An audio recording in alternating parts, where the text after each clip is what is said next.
Hey guys, welcome back. Tonight, we're going to wander into some of the darker hallways of history, the kind where candlelight flickers against stone walls and whispers of scandal echo louder than prayers. You know, history has this funny way of making us think the past was all noble deeds, shining crowns, and holy vows.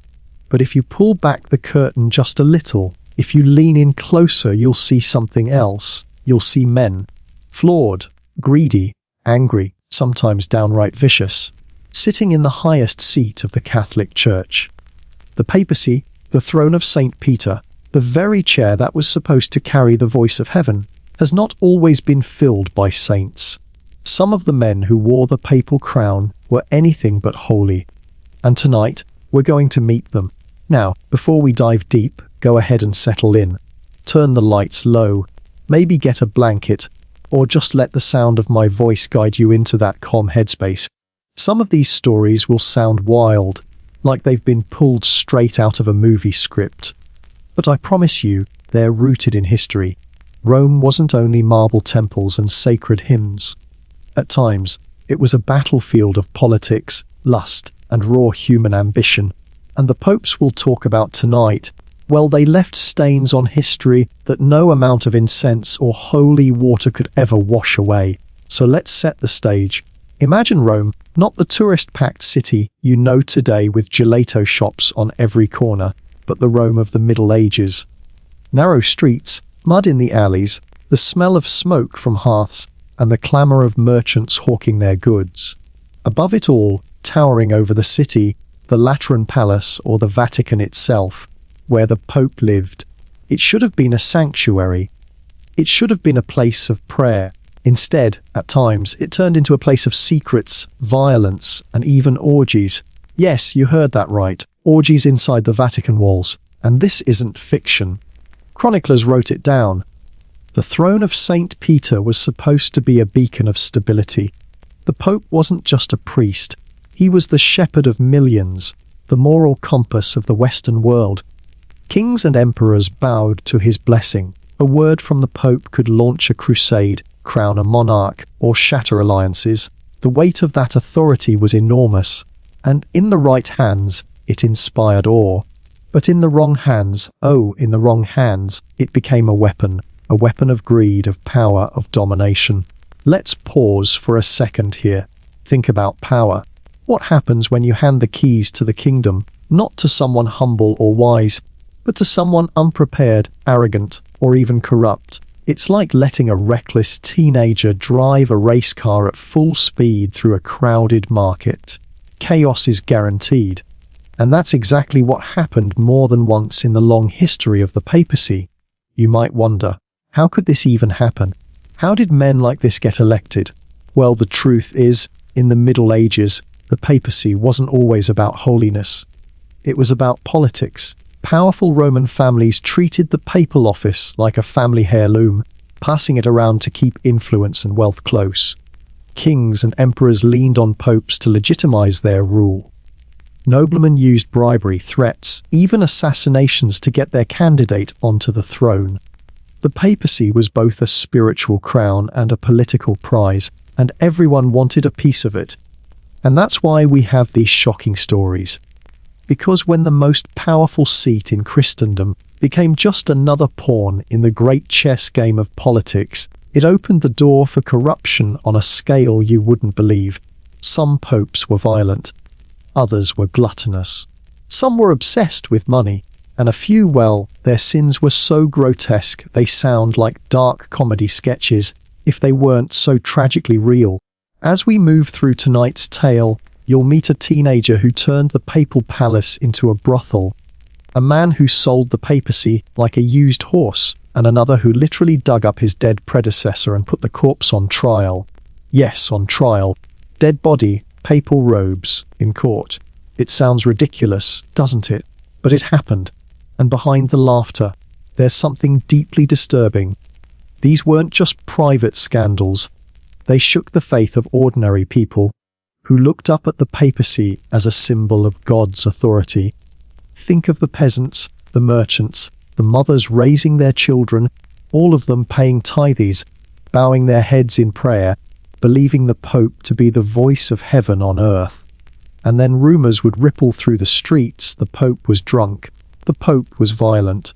The Pope had sold his office for gold. Imagine the shock, the betrayal, the quiet doubts whispered over dinner tables and in market stalls. Faith was supposed to be eternal, but faith in men, it cracked. Now, here's where I want you to relax. Because even though these stories are full of chaos and sin, you're safe here. You're listening, not living it. These are bedtime shadows of the past, not threats to your present. So let the weight of centuries fall around you like a blanket. The popes were about to meet lived and died long ago, but their tales remind us of something: timeless power corrupts, and absolute power corrupts absolutely. And yet, woven into the darkness, there's a strange comfort. History is honest. It doesn't hide the truth, even when it's ugly. By telling these stories, we can see more clearly. We can laugh at the absurdity, gasp at the cruelty, and reflect on how far humanity has come, or hasn't. So, are you ready? Tonight, our journey begins at the gates of Rome in the 10th century. A teenager named Octavianus is about to inherit a crown he's far too young and reckless to carry. He'll take the name John Exeter, and his reign will be a storm of sin, betrayal and scandal. But before we get there, remember this: the throne of St. Peter has seen everything, from saints who changed the world to sinners who nearly burned it down. And now, let's step into the story of the first of these men, the teenage pope who turned the holy into the profane. He was just a boy when the crown of St. Peter was placed on his head. Barely 18, still more a son of Roman nobility than a man of God. His name at birth was Octavianus, but history remembers him as Pope John Exeter. And if you thought a teenager with a sports car was reckless, imagine a teenager with the keys to heaven and the armies of Rome at his command. That's the story we're about to step into. The year was 955. Rome wasn't the peaceful city we picture on postcards today. It was wild, fractured, more like a playground for rival noble families than the sacred heart of Christendom. And standing at the center of it all was the papacy, the throne every family wanted to control. Octavianus wasn't chosen by divine inspiration or a vote of careful cardinals. No, he was placed there by the dying wish of his father, Alberic Tultor of Spoleto, one of the most powerful men in Rome at the time. On his deathbed, Alberic made the Roman clergy swear that once the current pope died, they would make his illegitimate son the next pope. And that's how a teenager was handed the highest office of the Catholic Church. Think about that for a second. No seminary training, no deep spiritual background, just a noble kid, probably used to parties, horses, and privilege, suddenly thrust into the role of the shepherd of souls. It wasn't a calling, it was a coronation of convenience. And the young John Exeter treated it exactly like that. Now, let's walk into his world. Imagine the papal palace in those days. Not the quiet halls you might expect, filled with monks chanting psalms. No, under John Exeter it became something closer to a tavern or a gambling den. Chroniclers at the time accused him of turning the Lateran Palace into a brothel. Prostitutes were welcomed inside sacred chambers. Gold that should have been used for the poor was spent on pleasure. Relics of saints were pawned off for drinking money. Picture the most sacred place in all of Christendom filled with laughter, dice hitting the table, the clink of goblets, and women brought in to entertain priests and bishops. But it wasn't just his personal life. His political life was just as reckless. Early in his papacy, John Exeter decided to flex his muscles by launching a military campaign against 2 Italian duchies. But remember, this was a teenager with no experience, no strategy, and no patience. The campaign was a disaster. His forces were crushed. Humiliated and desperate, he looked for help, and that's when he turned to Otto I, the king of the Germans. Now, Otto I was no fool. He saw in John Exeter both an opportunity and a liability. In exchange for military protection, John crowned Otto as Holy Roman Emperor, essentially reviving the empire that had been dormant for centuries. It should have been a partnership made in heaven, a pope and an emperor standing side by side. But John couldn't help himself. His need for excitement, his thirst for power, his obsession with schemes, it all got in the way. Soon John was secretly negotiating with Otto's enemies behind his back. He couldn't resist playing both sides, maybe thinking he was clever, maybe just too reckless to care. When Otto found out, he was furious. Imagine being crowned emperor by the Pope himself, only to learn that same Pope was conspiring against you. Otto marched on Rome. He wasn't coming for prayers, he was coming for answers. In Rome, a synod was called to investigate John's seal, and the list of accusations laid against him was staggering. We're talking about charges of simony, selling church offices for money, murder, incest, and even invoking demons. Bishops accused him of blessing dice before gambling, toasting to pagan gods, and sleeping with women of all ranks, even his own relatives. Some of it might have been exaggerated, but even if half of it was true, the picture it paints is jaw-dropping. He was deposed for a time, replaced by a new pope chosen by Otto's supporters. But John wasn't done yet. With the help of angry Roman mobs, he returned to the papacy. And his return wasn't gentle. He took brutal revenge. Bishops who had dared oppose him were mutilated, enemies executed, and the cycle of violence continued. The end of his story came as scandalously as the rest of his life. In 964, when he was still in his mid-20s, John died. And how he died is as twisted as his life. One version says he was caught in bed with another man's wife and was beaten to death by the jealous husband. Another account says he suffered a stroke while committing adultery.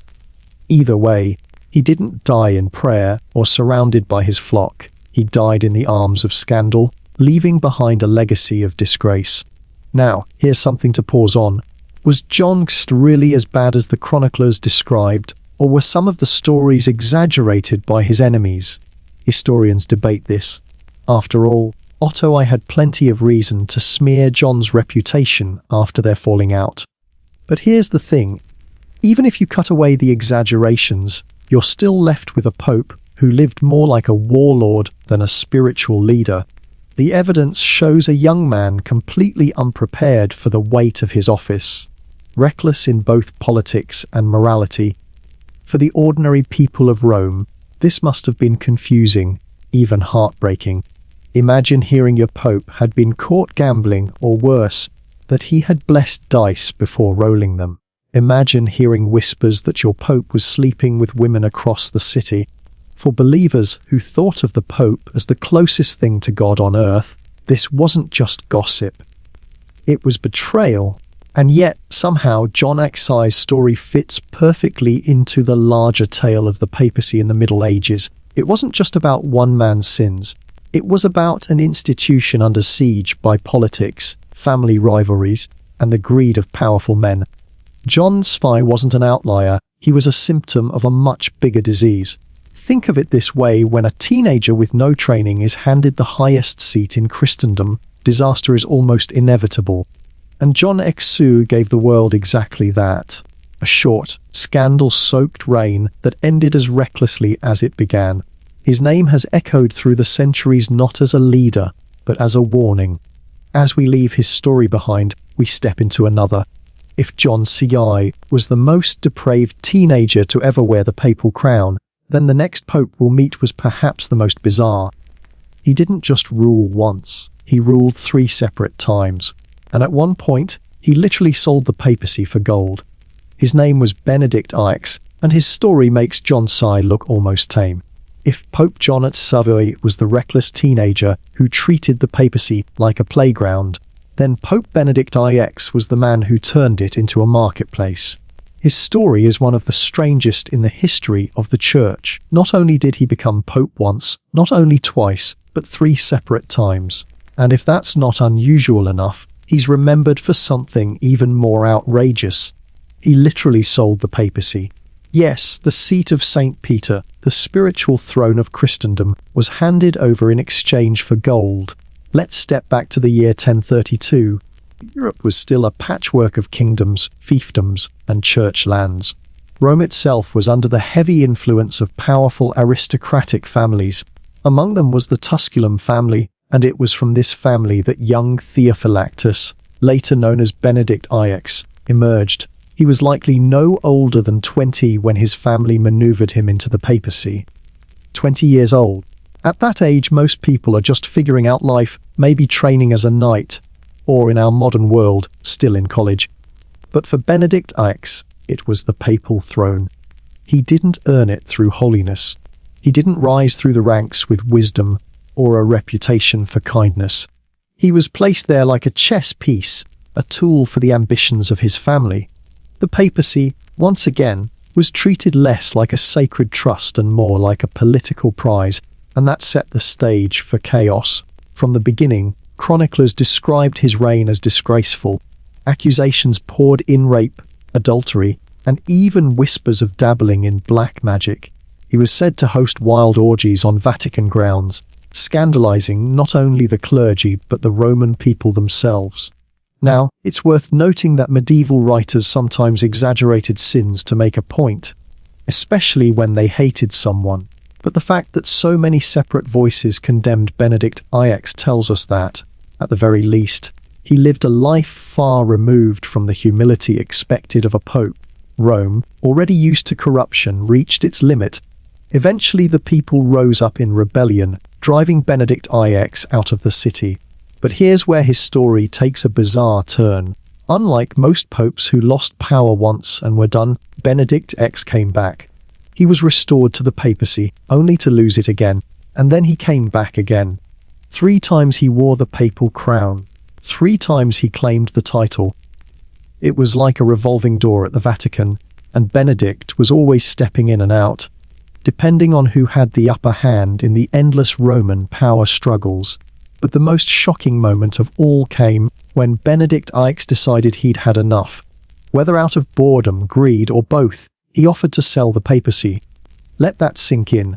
Imagine being given the keys to the holiest office in Christendom, the authority to crown emperors and guide the souls of millions, and treating it like property to be auctioned off.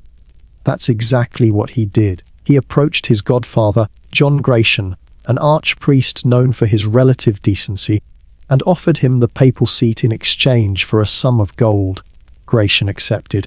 Some say he did it out of genuine hope to bring peace and reform to Rome, which was suffering under endless conflict.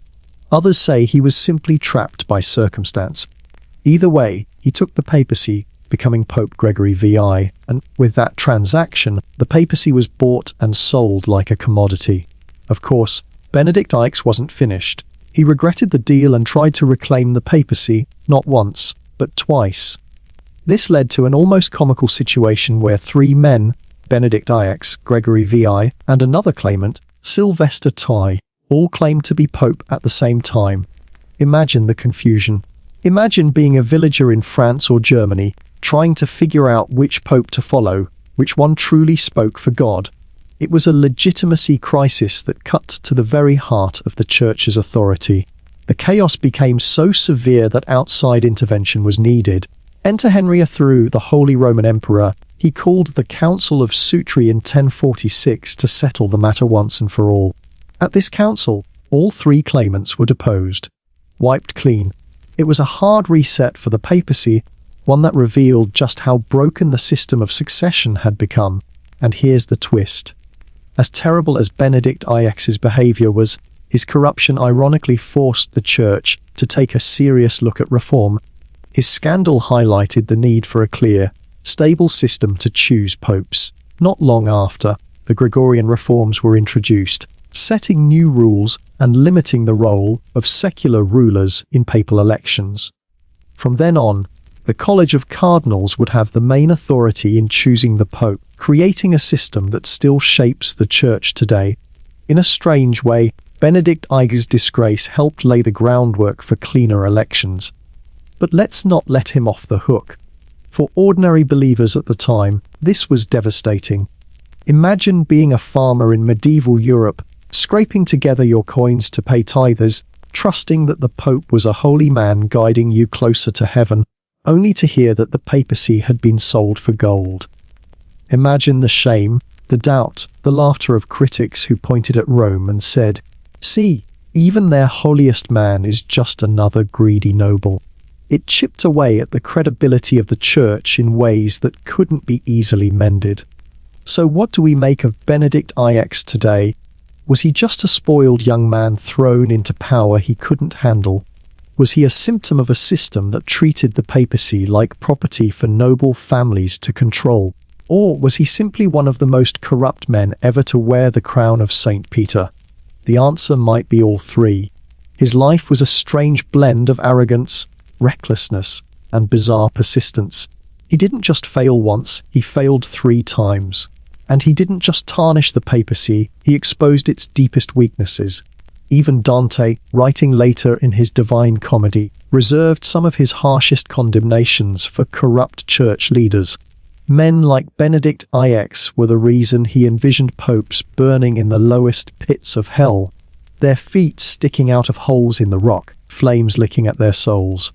Benedict IX's story isn't just about one man's greed. It's about what happens when an institution loses sight of its purpose, when power becomes more important than faith. His papacy reminds us that even the holiest offices can be corrupted when people treat them like prizes instead of responsibilities. And yet, like every dark chapter in history, his reign left lessons. Lessons about accountability. Lessons about the dangers of mixing politics, family ambition, and spiritual authority. Lessons that still echo centuries later. As Benedict IX fades into history, the stage is set for another figure, one whose name is almost synonymous with corruption. If Benedict turned the papacy into a marketplace, this next pope turned it into a dynasty. He wasn't shy about his children, his ambitions, or his hunger for power. His name was Rodrigo Borgia, and the world would know him as Pope Alexander VI. His story is filled with poisonings, scandalous banquets, and whispered deaths inside the Vatican walls. When you hear the name Borgia, what comes to mind? For many people, it's whispers of poison, family intrigue, and scandal that makes even seasoned historians shake their heads. And at the center of it all was Rodrigo Borgia, the man who became Pope Alexander VI in the year 1492. If John Secchi was reckless and Benedict IX was bizarre, Alexander VI was shameless. He didn't just bring scandal to the papacy, he embodied it. Let's step into Rome at the end of the 15th century. The Renaissance is in full bloom. The air is alive with art, invention, and discovery. Painters like Leonardo da Vinci and Michelangelo are reshaping the way people see the world. Explorers are sailing across oceans, bringing back tales of new lands.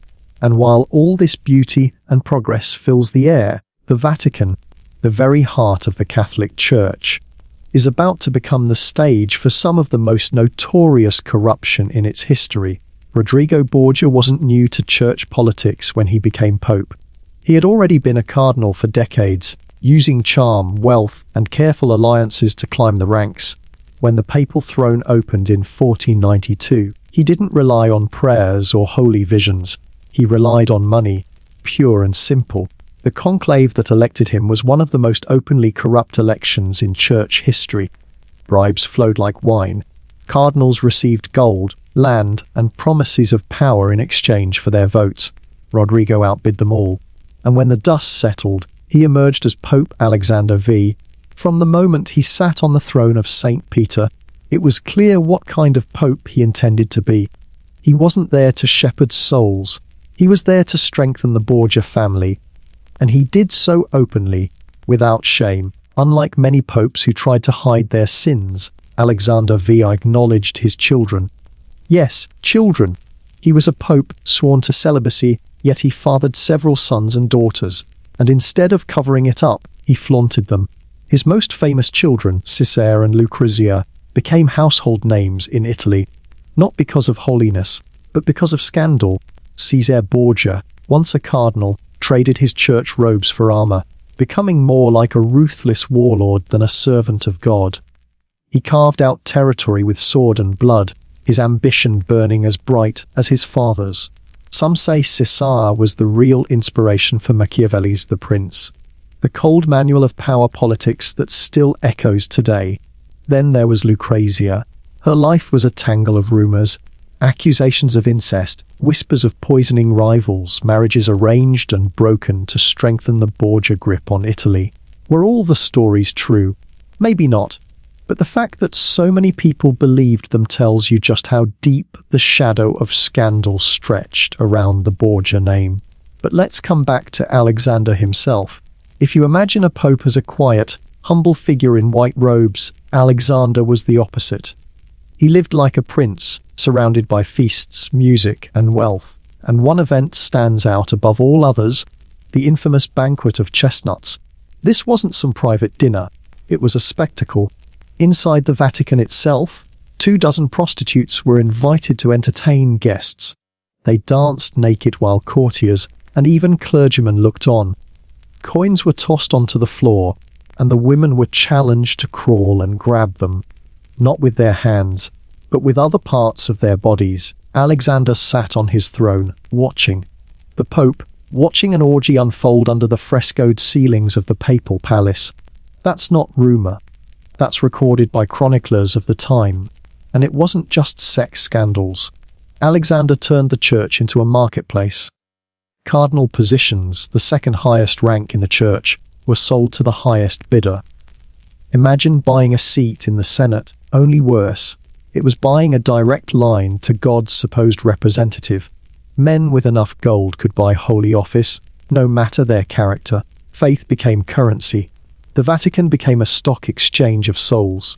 Now, to be fair, Alexander V wasn't incompetent. He knew how to run an administration. He strengthened the papal states, reformed certain financial systems, and even patronized the arts. Rome, under his watch, was beautified. But his achievements were buried under the mountain of scandal, because for every painting he commissioned, there was a banquet dripping with sin. For every reform he pushed, there was another bishop installed because of bribery. For every word of blessing, there was another whisper of poison drifting through the Vatican halls. Speaking of poison, let's talk about his death. In 1503, Alexander V died suddenly, and the rumours started immediately. Some claimed he and his son Cesare had plotted to poison a rival cardinal, but accidentally drank the poisoned wine themselves. Others say it was simple malaria. Whatever the truth, his end was as murky as his reign. Chroniclers describe his body as bloated, discoloured, so grotesque that it barely fit into his coffin. Even in death, scandal clung to him. Imagine being a faithful Catholic during his reign. You walk into a church, light a candle, say a prayer, and in the back of your mind you know your Pope, your spiritual father, is hosting orgies and selling salvation. How heavy must that have felt? How deep must the doubts have run? And yet people endured. Faith in God remained, even when faith in the man at the top was shattered. Alexander VI's legacy has become almost a symbol of corruption. His name alone conjures images of decadence, lust, and ambition unchecked. But beyond the tabloid-like tales, his reign reveals something much deeper: how fragile institutions become when their leaders trade morality for power. A pope is supposed to lift people toward heaven. Alexander VI dragged the papacy into the mud of politics, family ambition, and raw indulgence. And yet, like Benedict IX before him, his scandal had consequences. Outrage grew. Whispers turned into anger. Reformers began asking hard questions. How could the church claim to represent holiness when its leader was living like a tyrant and a libertine? Seeds of rebellion were sown. Seeds that would soon bloom into the Reformation. So, when you hear the name Borgia, remember this: Rodrigo Borgia, Pope Alexander VI, didn't just defile the papacy with his personal sins. He weaponized it. He turned it into a throne room for ambition, and his shadow still stretches across history like the lingering scent of smoke after a fire. And if you think his story was wild, wait until you hear about the next pope on our list. His scandal wasn't about lust or money or politics. It was something stranger, darker, and almost surreal. He dug up the corpse of his predecessor, dressed it in papal robes, and put it on trial. Yes, a literal trial, with a dead pope sitting in the courtroom. That grotesque moment belongs to Pope Stephen VIII, and it became known as the Cadaver Synod. Sometimes history feels so strange, so grotesque, that it almost sounds like fiction. Tonight's story is one of those moments. Imagine walking into a cathedral and seeing not a living man on trial, but a corpse, a pope's body, dressed in full regalia, slumped on a throne while accusations are hurled at it. It sounds absurd, like some dark satire, but it happened. And it was all because of one man, Pope Stephen VI. The year was 897. Rome was in turmoil, as it so often was during the Middle Ages. The papacy wasn't a peaceful institution, it was a prize in the endless wars of noble families. Whoever controlled the pope controlled not just Rome, but influence across Europe. It was a time when bishops could be bought, armies bribed, and loyalty was a fragile thing. Into this world stepped Stephen VI, a man who carried not only ambition but also a burning desire for revenge. Stephen V had powerful backers. The Spoleto family, one of the most influential in Rome at the time. They had enemies, and one of those enemies was Pope Formosus, Stephen's predecessor. Formosus had made choices that displeased the Spoletos, and even after his death, they wanted payback. Normally, when a pope dies, his sins die with him. Not this time. Stephen VI, pushed by his allies and driven by his own hatred, decided that Formosus's ghost needed to be silenced and humiliated. So what did he do? He ordered Formosus's body, dead for 9 months, to be exhumed from its tomb. Picture that for a moment. The air heavy with the stench of decay, grave diggers lifting a coffin, dragging out a decomposing body that had already been laid to rest. That body was then dressed in papal robes, placed on a throne in the Lateran Basilica, and made to stand trial. Yes, you heard right, a trial against a corpse. The scene must have been surreal. The Grand Basilica, normally echoing with hymns, now filled with a grotesque mockery of justice.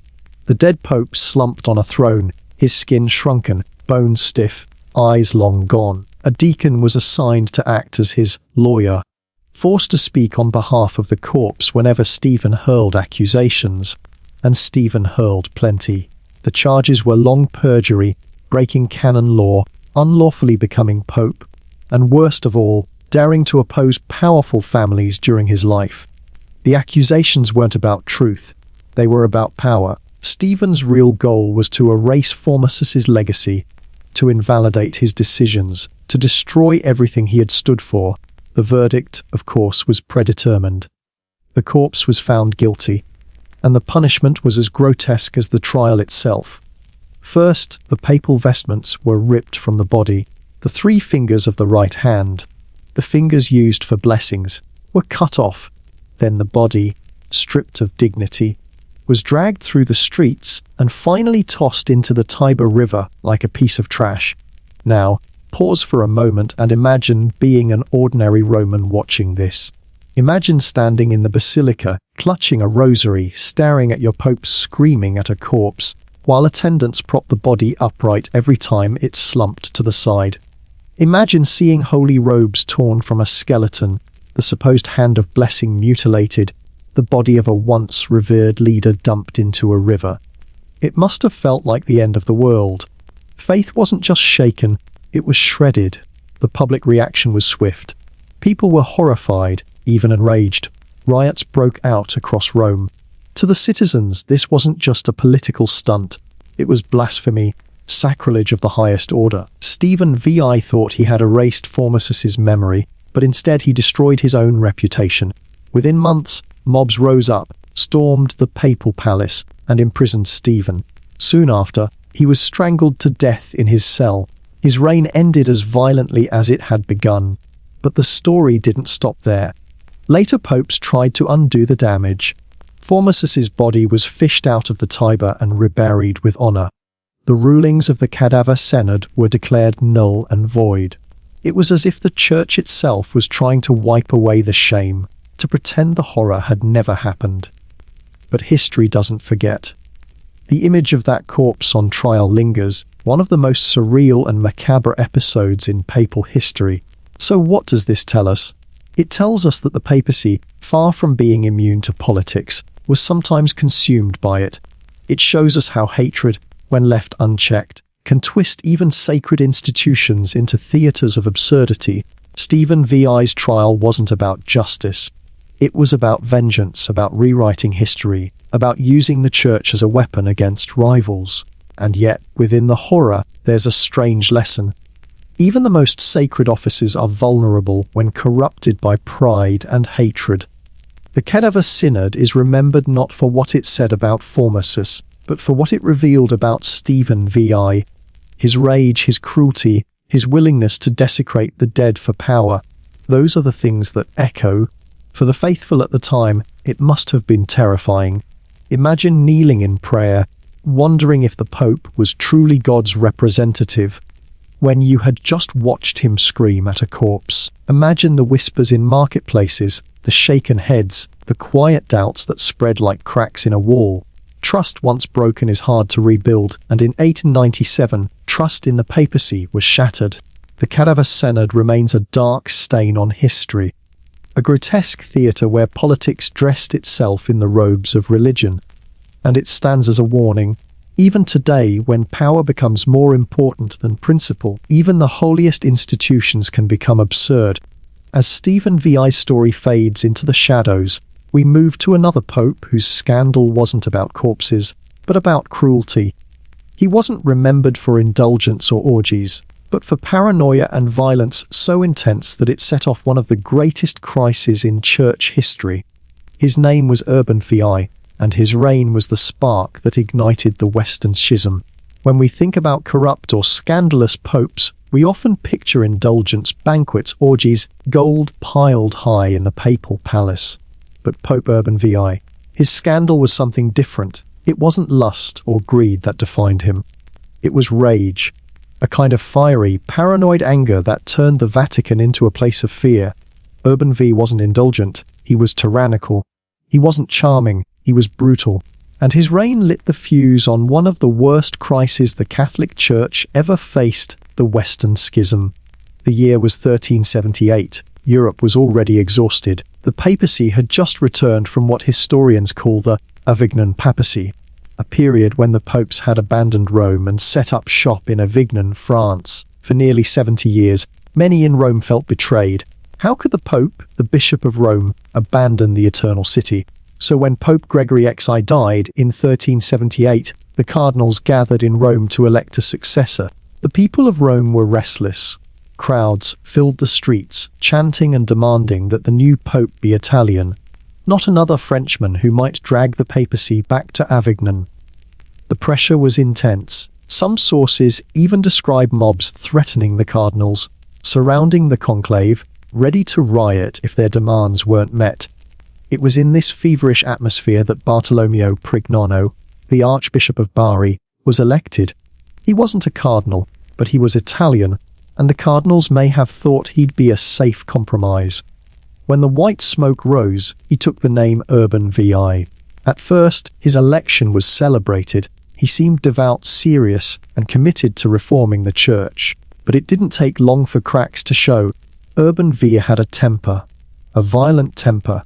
He shouted at his cardinals, berated them in public, and humiliated them during meetings.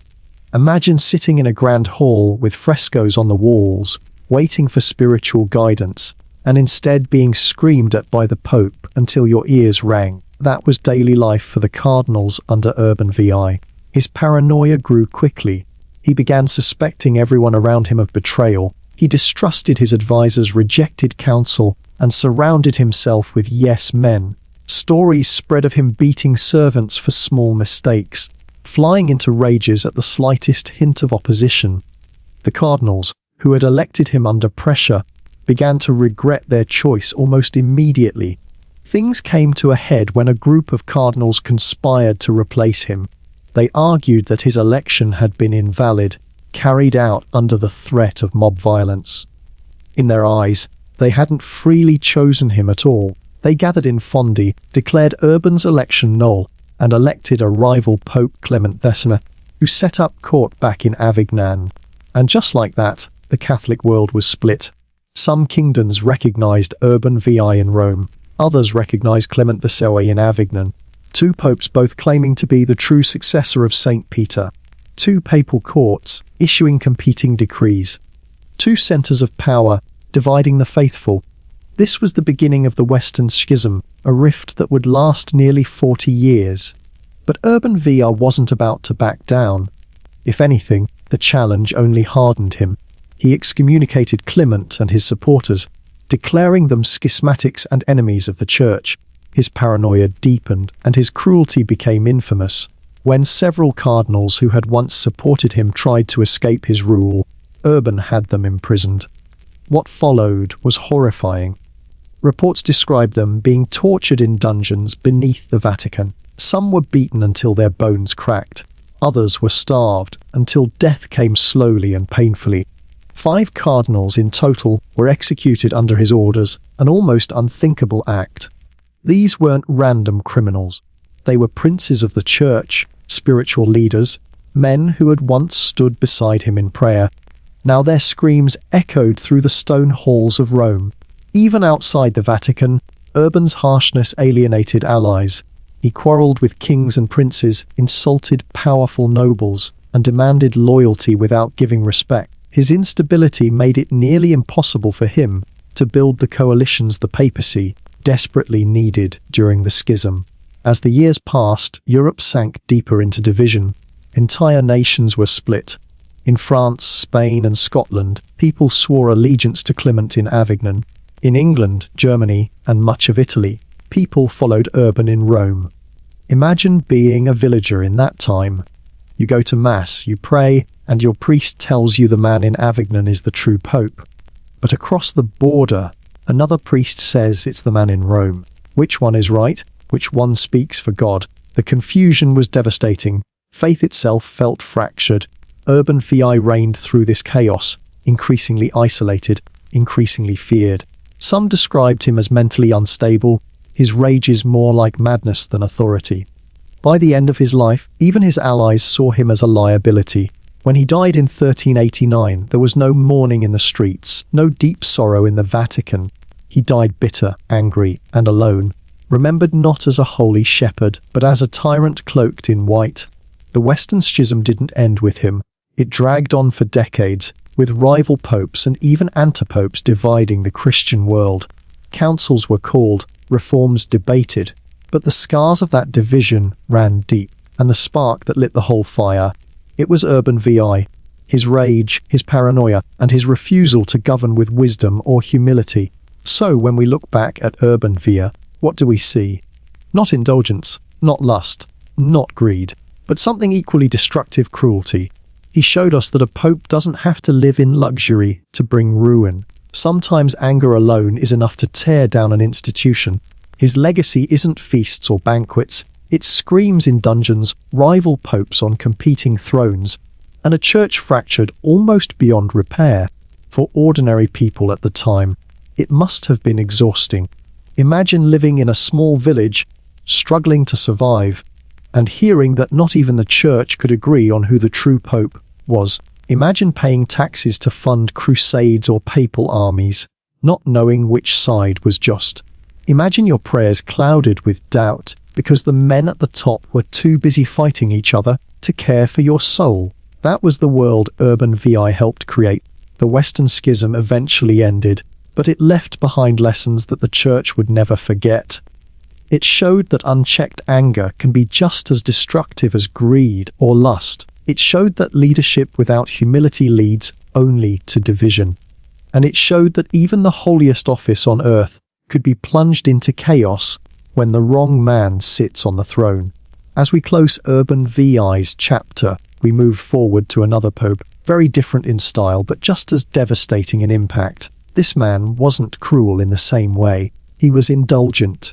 A Renaissance prince in papal robes. He loved art, poetry, and lavish feasts.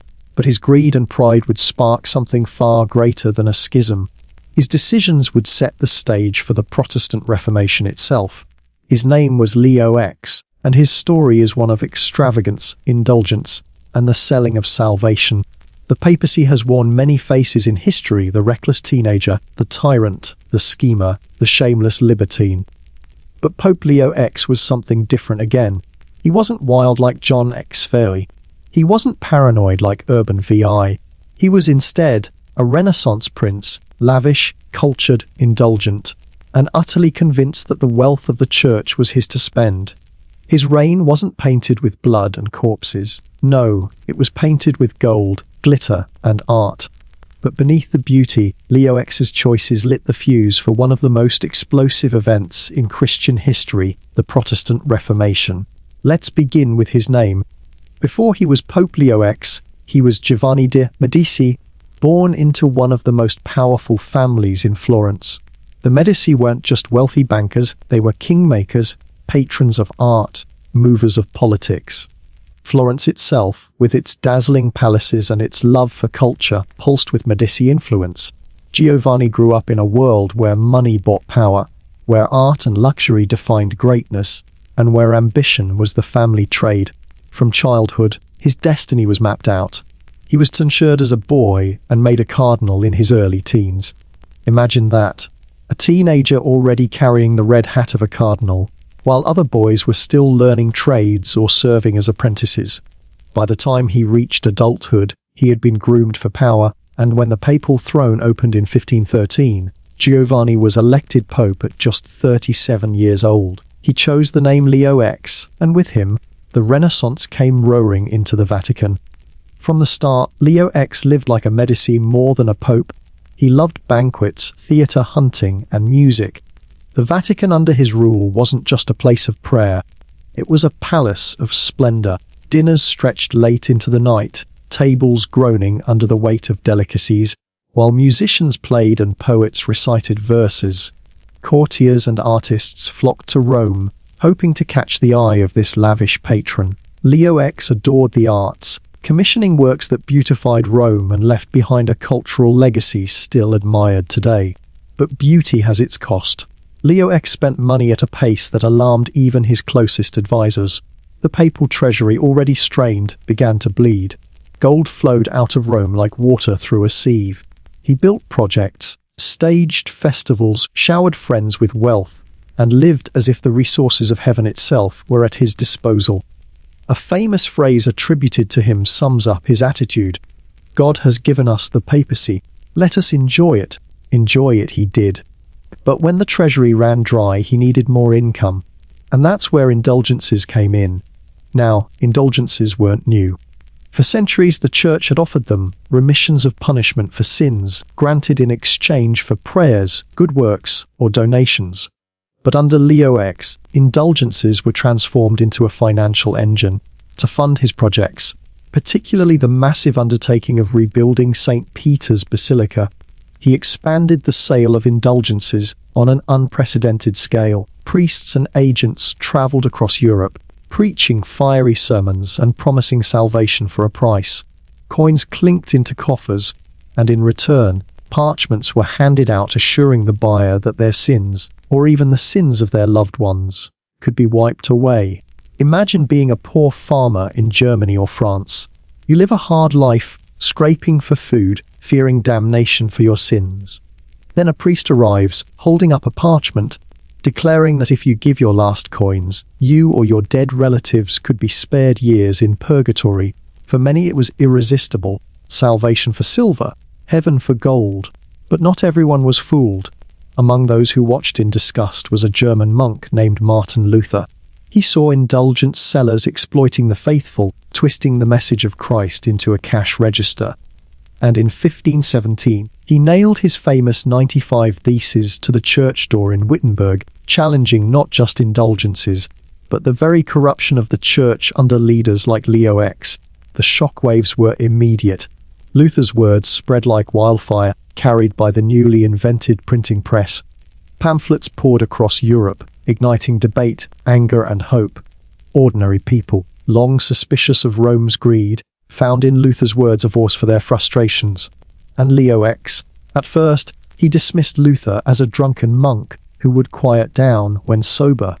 He underestimated the movement entirely. By the time he realized the danger, the fire had already spread beyond control. In 1520, Leo X excommunicated Luther, declaring him a heretic, but the damage was done. The Reformation was underway, and Europe would never be the same. Protestant churches sprang up, wars of religion erupted, and the unity of Western Christendom shattered.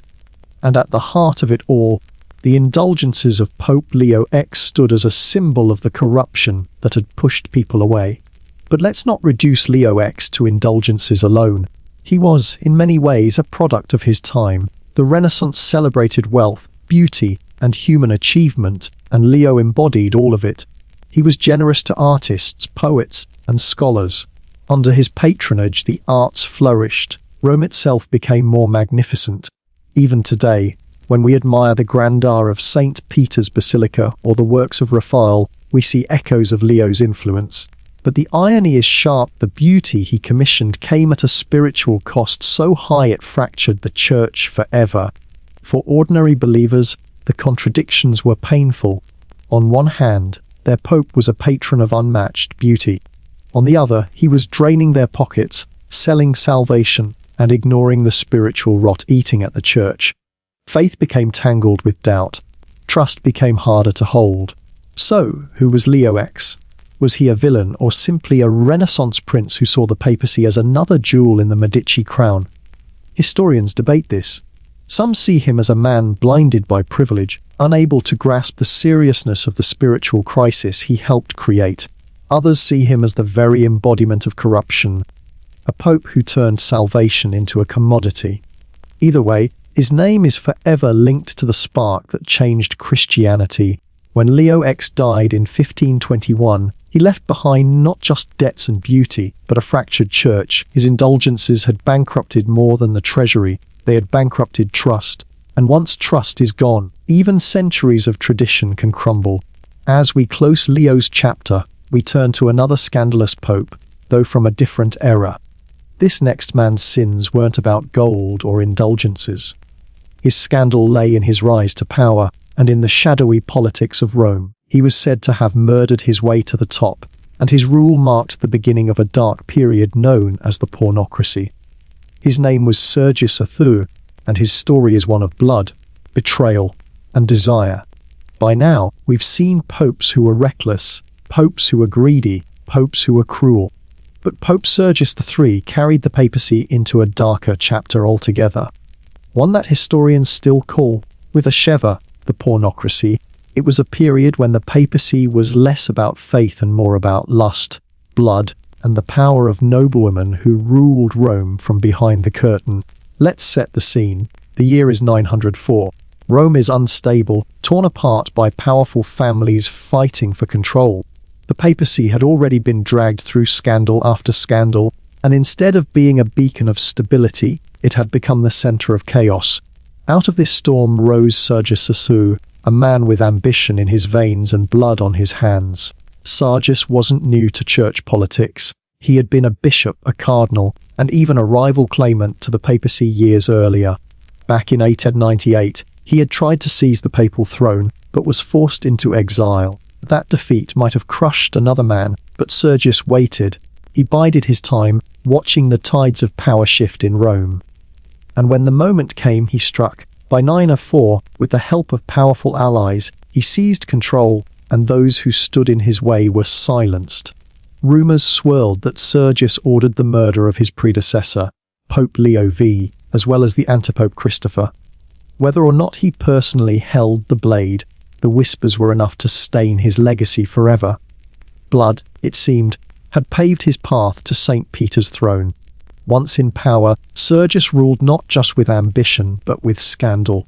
His reign is forever tied to his relationship with a woman named Marozia, the teenage daughter of Theophylact, a powerful Roman noble. Their affair was whispered about across the city, and from it came a son, John, who would later become Pope John XI. Imagine that, a pope fathering another pope. In a time when celibacy was already the law for priests, this open disregard for church rules shocked even the cynical. But Sergius didn't care. His power was secure, and his enemies were either dead or too afraid to challenge him.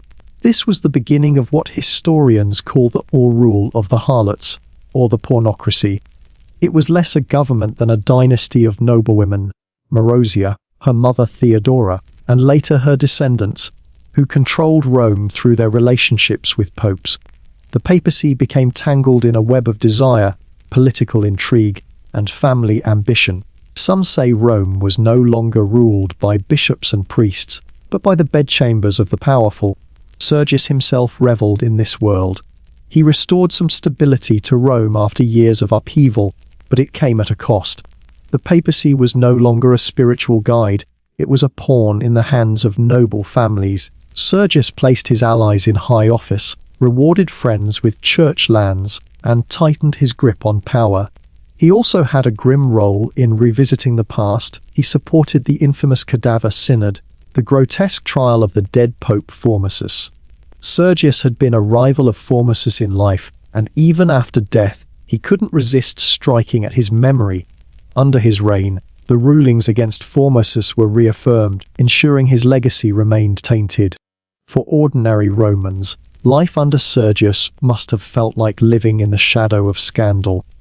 Imagine walking through the streets of Rome, hearing that your pope had fathered a child with a noblewoman, that your pope had ordered rivals murdered, that the holiest seat in Christendom was controlled not by saints but by seducers. Faith must have felt fragile, like a candle flickering in the wind. And yet, in a strange way, Sergius set the stage for the decades that followed. The papacy during the pornocracy was less about religion and more about power plays among Rome's elite families. Noblemen like Marozia wielded influence not through armies, but through their control of the men who sat on the papal throne. Sergius was the first pope of this era, and his choices opened the door for decades of corruption and scandal that would make the papacy look more like a royal court than a holy office. What do we make of Sergius today? Was he a murderer, a lover, a puppet of powerful women, or a cunning survivor in a brutal time?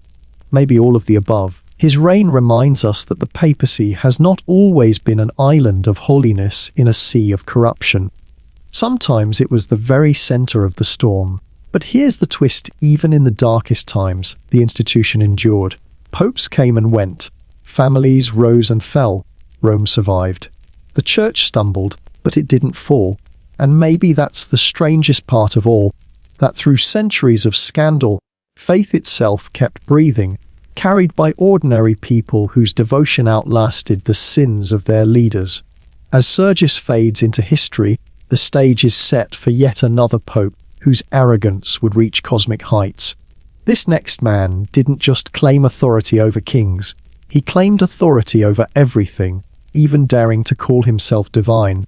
His name was Boniface I, and his pride would bring him into direct conflict with monarchs, leaving his name cursed by Dante in the Divine Comedy. By the time Pope Boniface I stepped onto the stage of history, the papacy was already centuries deep into scandal, power struggles, and political entanglements. But Boniface wasn't reckless like John X, indulgent like Leo X, or ruled by desire like Sergius II. His vice was pride, a pride so towering, so unshakable, that it blinded him to the dangers around him. Boniface I believed the Pope wasn't just the head of the church. He believed he was above kings, emperors, and perhaps in some ways above God himself. Let's set the scene. The year was 1294, and the papacy was in transition. Before Boniface, there was Pope Celestine V, a holy but humble hermit who never wanted the papal crown in the first place. Celestine was deeply spiritual, but utterly unprepared for the ruthless politics of Rome. After just a few months, overwhelmed by the burdens of office, he resigned. One of the very few popes in history to do so. Into that vacuum stepped Benedetto Tani, a skilled canon lawyer, cunning diplomat, and master manipulator. He took the name Boniface I, and unlike Celestine, he relished power. He wore the papal tiara not as a burden, but as a weapon. From the start, Boniface made it clear that he saw the Pope as supreme. He wasn't content with being a spiritual leader.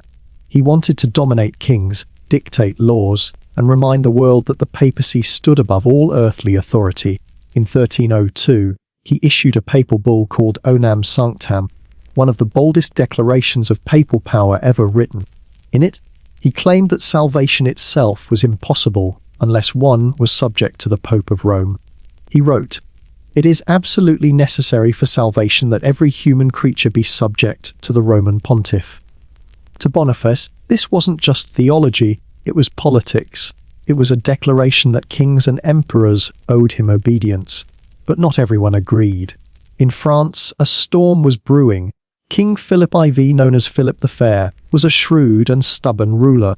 He wasn't about to bow to Rome, especially when Boniface started interfering in French affairs. The conflict began over money. Philip was taxing the clergy in France to fund his wars, and Boniface declared that only the Pope had authority to tax the church. Tension escalated quickly. Boniface scolded Philip. Philip defied him. Letters flew back and forth, dripping with insults. At one point, Philip's envoys accused Boniface of being a heretic, a simoniac, and even of practicing sorcery. The conflict came to a head in 1303. Boniface planned to excommunicate Philip, stripping him of legitimacy and rallying Europe against him. But Philip struck first. He sent agents to Italy, led by Guillaume de Nogaret and Sciarra Colonna, two men who hated Boniface. They marched into the small town of Anagni, where Boniface was staying, and stormed his palace. What followed became known as the outrage of Anagni. Boniface, nearly 80 years old, stood defiant. When the soldiers demanded his surrender, he dressed in full papal regalia, placed the crown on his head, and sat on his throne as if daring them to strike him. Sciarra Colonna, according to some accounts, slapped the Pope across the face with his gauntleted hand, a moment that echoed across Europe. Imagine it, the Pope, God's representative on earth, humiliated by soldiers in his own palace, struck like a common criminal. Though the townspeople soon rose up and freed Boniface, the damage was done. The ordeal broke him. Within a month, he was dead, some say from shock, others from despair. His body was carried to Rome, but his reputation was shattered. For many, Boniface II was remembered not as a saintly leader, but as a man consumed by arrogance, whose pride brought the papacy to its knees. Dante, writing his Divine Comedy not long after, placed Boniface among the damned in hell, reserved for corrupt popes who had turned the church into a den of greed and pride. Dante's words sealed his reputation for centuries, painting him as the very image of corruption cloaked in holiness. But let's step back and think about what Boniface's story meant for the ordinary people of his time. Imagine being a peasant in France or Italy, working the fields, paying taxes, saying your prayers. You hear that your king has defied the Pope. Then you hear that the Pope has excommunicated the king. Then you hear that soldiers slap the Pope in his own palace. Who do you trust? Who speaks for God? The certainty of faith became tangled in the uncertainty of politics. Boniface II's reign marked a turning point. For centuries, popes had tried to claim supremacy over kings, but Boniface pushed the claim too far. His downfall showed that monarchs were no longer willing to bow blindly to Rome. The balance of power in Europe was shifting, and the papacy would never again wield quite the same dominance. Still, Boniface's story is more than politics. It's a cautionary tale about pride, a pope who saw himself not as a servant but as a ruler, a man who wanted to control kings but ended up humiliated by them. His legacy is a reminder that arrogance, no matter how high it climbs, eventually falls. As Boniface fades into history, we turn to another pope whose corruption took a very different form. He wasn't obsessed with declaring his supremacy.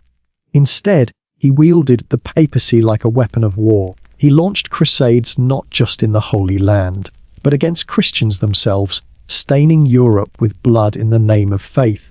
His name was Innocent III, and his story shows how religious power, when mixed with ambition, can turn into something terrifying. The name Innocent might suggest gentleness, purity, or humility. But Pope Innocent III was none of those things. His story isn't about lust, orgies, or greed. It's about power, raw, calculated, and relentless. Innocent III turned the papacy into something it had never before, an empire of swords. Under his reign, the church didn't just guide souls, it commanded armies. He weaponized faith, and in doing so, he left a legacy of fire, blood, and division that still echoes today. He became Pope in 1198, at just 37 years old. Like Leo X, he was young, ambitious, and brilliant. But while Leo was indulgent and careless, Innocent was sharp, disciplined, and determined. He was one of the most intelligent popes in history, a master of law, theology, and politics. From the moment he sat on the throne of St. Peter, he made one thing clear: the Pope wasn't just the head of the Church. He was the supreme authority over kings, emperors, and entire nations. His vision was sweeping. He believed that the spiritual sword, the authority of the Church, was higher than any temporal sword wielded by kings. Monarchs, in his view, ruled only with the Pope's blessing, and if they defied him, he was ready to act. This belief shaped every decision he made, and it transformed the papacy into something closer to a medieval superpower than a spiritual office. Let's start with the Crusades. Most people think of crusades as wars fought in the Holy Land against Muslims. But under Innocent III, crusades took on a new, darker meaning. He launched not only the Fourth Crusade, but also the Albigensian Crusade, turning the fury of Christian armies inward against other Christians. The Fourth Crusade began with noble intentions, at least on paper. Its goal was to retake Jerusalem. Knights from across Europe gathered, banners fluttering, crosses sewn onto their cloaks, ready to march for God. Innocent gave them his blessing, but the expedition went terribly wrong. Instead of reaching the Holy Land, the Crusaders, burdened with debt and swayed by political deals, turned their armies against Constantinople, the capital of the Byzantine Empire, itself a Christian city. In 1204, they stormed Constantinople, and what followed was one of the greatest betrayals in Christian history. Crusaders looted churches, defiled altars, and carried off holy relics. They smashed mosaics, tore down treasures, and slaughtered civilians. Nuns were raped in their convents, priests cut down in their sanctuaries. The smoke of burning homes darkened the sky, while the treasures of Byzantium were carted westward to Venice and Rome. The very empire that had preserved Christianity during the early centuries was left bleeding. The rift between Eastern and Western Christianity deepened into a wound that has never fully healed. And all of this was under the banner of Innocent III. He had called for a crusade to the Holy Land, but instead, it had destroyed one of Christianity's greatest cities.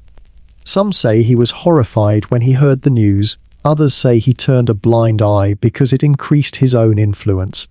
Either way, the stain was permanent. But if the sack of Constantinople shocked the Christian world, the Albigensian Crusade was even more chilling. This was no war against distant lands. This was a war in the heart of Europe against the Cathars, a Christian sect in southern France. The Cathars believed differently about God and the world, and for that, Innocent declared them heretics. In 1209 he called for a crusade, not against Muslims or pagans, but against fellow Christians. What followed was brutal. When crusaders surrounded the city of Béziers, they asked how to distinguish the Cathars from the faithful Catholics. The papal legate reportedly gave a chilling reply: "Kill them all. God will know his own." The crusaders stormed the city, slaughtering men, women, and children alike. Over 20,000 people were killed in that massacre alone. Entire towns were wiped out, fields were burned, cultures were erased. The Albigensian Crusade dragged on for decades, leaving a trail of devastation across southern France. Some historians call it one of the first acts of genocide in European history, and at its heart was Innocent III, wielding the authority of the papacy like a sword, turning faith into fire and blood. But Innocent wasn't only about war. He also reshaped the papacy through law and administration. He called the Fourth Lateran Council in 1215, one of the most important church councils in history. There, he set new rules for doctrine, discipline, and worship. He defined the doctrine of transubstantiation, the belief that the bread and wine truly become the body and blood of Christ during Mass. He also mandated yearly confession and communion for all Christians, tightening the Church's grip on everyday life. Innocent saw the papacy not just as a spiritual office, but as a system of control. His reforms gave Rome more direct authority over bishops and clergy than ever before.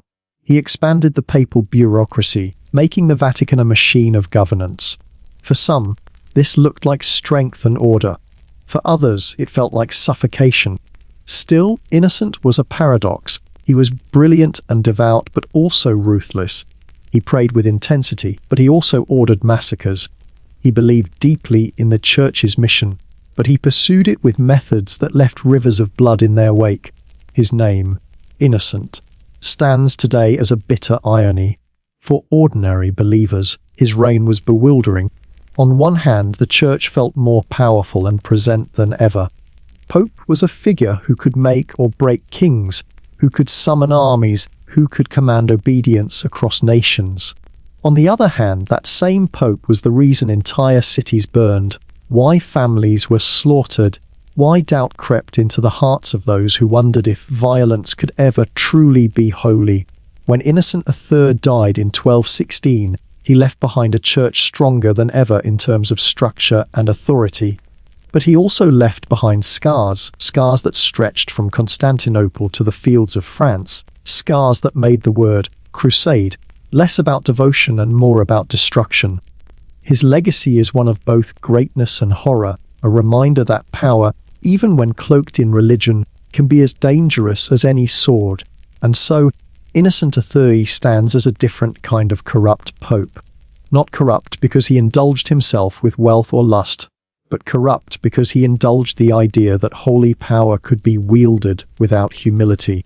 He showed the world that when faith becomes a weapon, it can cut deeper than any blade. As Innocent's chapter closes, we turn from the thunder of armies to something quieter, but just as dangerous patterns. After centuries of scandal, bloodshed, greed, and pride, it's worth pausing to step back, to look at the wider picture. Because the corruption of these popes wasn't just about individual sins. It was about systems, about institutions, about the cracks in the very foundation of the papacy itself. And in those cracks, reform was waiting to be born. By now, we've walked through centuries of scandal. Popes who gambled with holy relics, popes who sold their office, popes who hosted orgies, popes who ruled with cruelty, and popes who wielded armies like swords. Each story feels shocking on its own, but when you step back, when you take the long view of history, you begin to see patterns. These weren't just isolated men making bad choices. They were part of a bigger picture, a cycle of corruption and reform that shaped the papacy across centuries. Let's pause here and breathe. Imagine history like the tide. It rises, it falls, it ebbs, it crashes. The papacy, too, moved in waves. There were moments of darkness when corruption seemed overwhelming, and then there were moments of reform when the church, pressured by outrage, by kings, by ordinary believers, tried to right itself. The scandals we've covered so far weren't just gossip. They were cracks in the wall, and through those cracks, light eventually pushed its way in. Take Pope John Sturroy, the reckless teenager. His scandal wasn't just about his personal sins. It revealed how deeply Roman noble families had hijacked the papacy, treating it like a prize for their heirs. His chaos, his downfall, forced people to start asking how popes were chosen and whether there needed to be stronger rules. Or look at Benedict IX, who sold the papacy. His corruption was so blatant, so absurd, that it triggered the Council of Sutri, where not one, not two, but three rival popes were all swept away in one stroke. That chaos led directly to reforms about how popes were elected. The College of Cardinals eventually became the central authority, creating a more formal system that still exists today. Out of his disgrace came structure.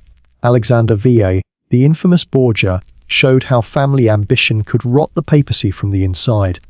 His reign scandalized Europe, and the disgust it created helped fuel demands for reform. People began to whisper that the church needed to clean itself up or risk losing the faithful entirely.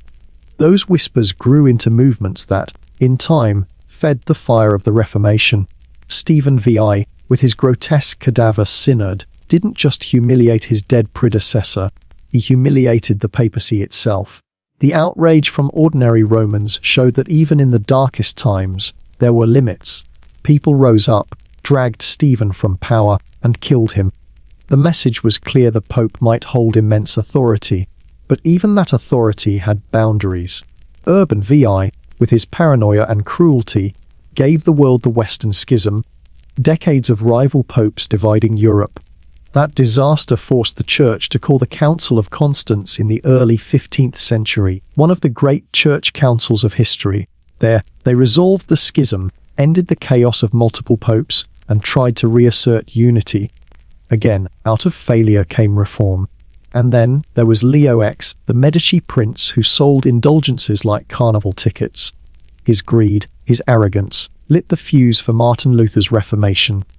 Without Leo, without his excess, without his indulgent sales, Luther's protest might have remained a minor dispute. But because of Leo, it exploded into a movement that changed Christianity forever. What do we learn from these patterns? That corruption, as destructive as it is, often forces change. Every scandal shook faith, but it also stirred action. Every failure revealed flaws that had to be fixed. It's like the papacy stumbled forward through history, tripping over its own mistakes, each scandalous stone in the path that eventually led to reform. But there's another lesson here. Institutions, no matter how holy they claim to be, are still made of people. And people are fallible. The papacy was supposed to be the voice of God, the shepherd of souls. But when men of pride, greed, lust, or cruelty took the throne, the whole institution wobbled. And yet, somehow it endured. Through riots, schisms, excommunications, and even corpses on trial, the papacy survived. For ordinary believers, this endurance must have been both comforting and confusing. Imagine being a peasant in medieval France or Italy. You hear whispers that your pope is corrupt, maybe even murderous. You see bishops living like princes while you struggle to feed your children. And yet, you still walk into church on Sunday. You still kneel, cross yourself, and pray. Because for you, faith isn't in the man in Rome. It's in God. That separation between faith and institution may be what kept Christianity alive, even in its darkest hours. The cycle of corruption and reform is, in a way, part of the larger human story. Power corrupts. Institutions rot when unchecked. But human outrage, human longing for truth, eventually pushes back. It's not quick, and it's never clean. Reform often comes only after deep wounds, but it comes. So, when we step back and look at the worst popes in history, we don't just see villains. We see catalysts, men whose sins were so great they forced the church to confront its own failings. John X helped show why elections needed reform. Benedict X helped push the College of Cardinals into power. Urban VI forced the church to rethink unity. Leo X ignited the Reformation, which reshaped the entire Christian world. Their legacies are not just scandals, they are turning points. Painful, destructive, humiliating, but turning points nonetheless. And that's perhaps the strangest comfort of all. Even in corruption, even in disgrace, there can be lessons. History doesn't hide the ugliness. It lays it bare so future generations can see, reflect, and hopefully avoid the same mistakes. As we close this part, let's take one more step back. The story of the worst popes isn't just about Rome or about kings and councils. It's about human nature. Ambition, greed, lust, pride. These flaws are timeless. They rise in palaces and parishes alike. But so too is the desire for reform, for justice, for truth. That's the rhythm of history: fall and rise, sin and renewal, corruption and reform. And now, with that wider view in mind, it's time to bring our story to its close, to reflect not just on the scandals, but on the enduring power of faith itself, carried not by popes in their palaces, but by ordinary people who prayed, believed, and endured. So here we are, at the end of our long walk through the shadows of papal history. We've met reckless teenagers, shameless libertines, schemers, tyrants, and popes who ruled more with swords and lust than with praise and humility.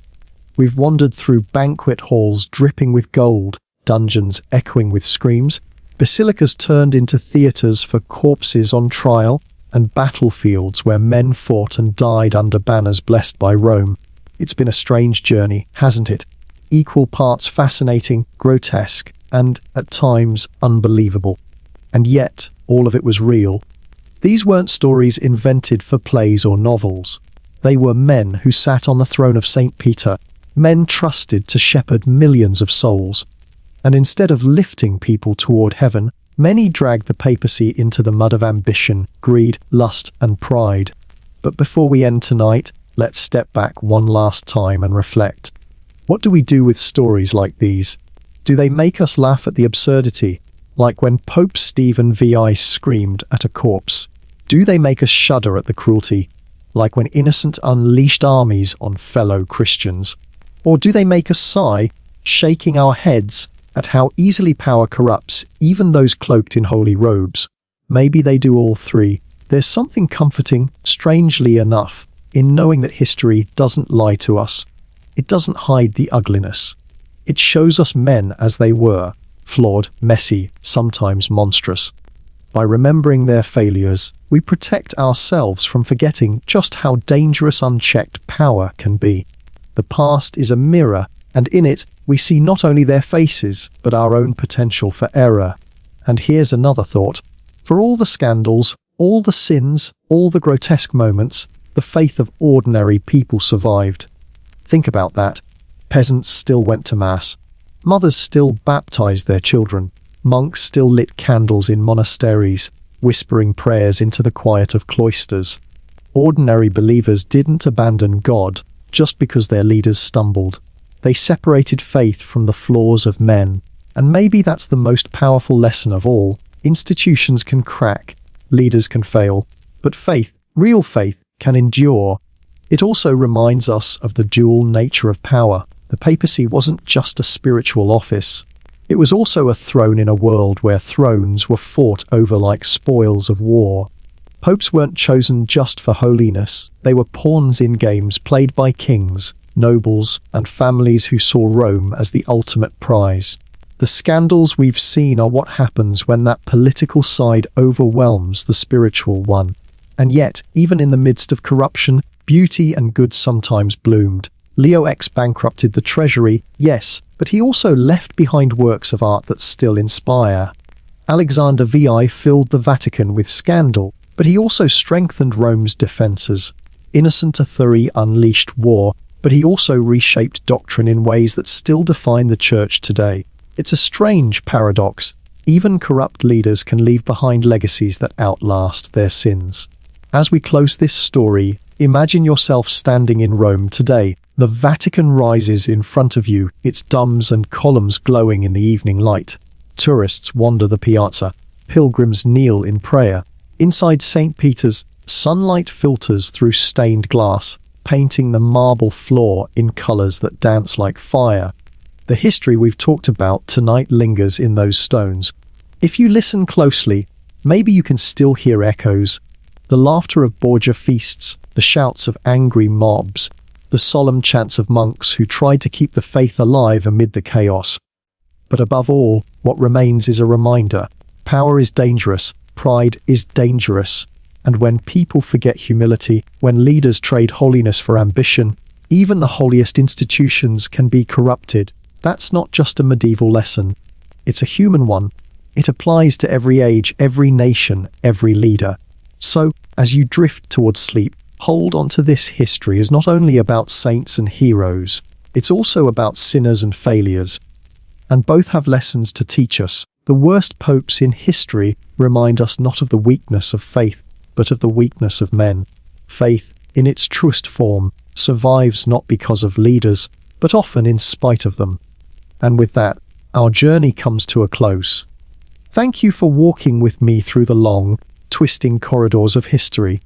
Thank you for listening to the scandals, the betrayals, the dark comedy, and the tragedies that shaped centuries. I hope, as you rest tonight, you'll carry with you not only the shock of these stories, but also the quiet reassurance that history, no matter how dark, always has something to teach. Sleep well, and remember the past is never really gone. It lingers in the present, whispering lessons, if we're willing to listen.